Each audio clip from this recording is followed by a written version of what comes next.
बोला बोला बाबा गरीब नाथ की। तू सुना भाऊजी सुना डीजे कंचन राज एडी चाले के हो बोले के दुआरिया जी। तू सुना भाऊजी सुना। Shivangi recording studio Rajgir. आई गेलो सामन के महीना माजी तू सुना भाऊजी। एटी आई गेलो सामन के महीना माजी तू सुना भाऊजी। चल के हो देवा घर नगरिया जी तू सुना भाऊजी। एजी चल के हो भोले के दुआरिया जी तू सुना भाऊजी सुनला। आई गेलो सामन के महीना माजी तू सुना भाऊजी।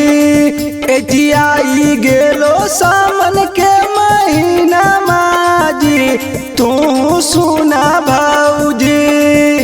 चल के हो देवा घर नगरिया जी तू सुना भाऊजी।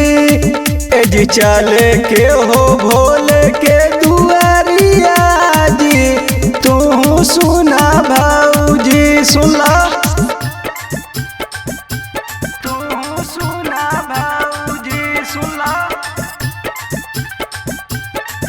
एजी चल के हो भोले के दुआरिया जी हाजीपुर वैशाली। सुना भाऊजी सुनला।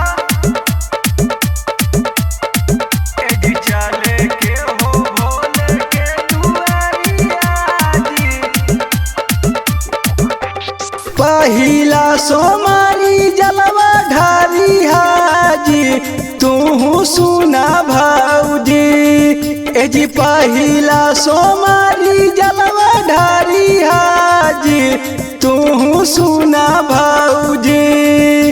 भोले बाबा फेरा थुन नजरिया जी तू सुना भाऊजी। एजी दे थुन गोदी में लाला नमाजी तू सुना भाऊजी। पहिला सोमारी जलवा ढारी हाजी तू सुना भाऊजी। एजी पहिला सोमारी जलवा ढारी हाजी तू सुना भाऊजी। भोले बाबा फेरा थुन नजरिया जी तू सुना भाऊजी। एजी दे थुन गोदी में लाला नमाजी तू सुना भाऊजी।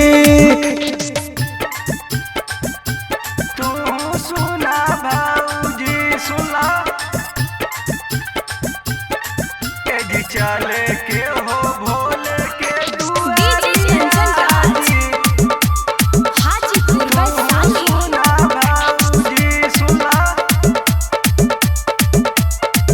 एजी चल के हो भोले के दुआरिया जी। छोटुआ विकास रंजित करे बिनती तू सुना भाऊजी। एजी पारादीप सुरंजन रंजित करे बिनती तू सुना भाऊजी। चल के हो देवा घर नगरिया जी तू सुना भाऊजी। एजी चल के हो भोले के दुआरिया जी तू सुना भाऊजी। चले रंजित विकास छोटू करे बिनती तू सुना भाऊजी। एजी पारादीप सुरंजन रंजित करे बिनती तू सुना भाऊजी। चल के हो भोले के दुआरिया जी तू सुना भाऊजी। एजी चल के हो देवा घर नगरिया जी तू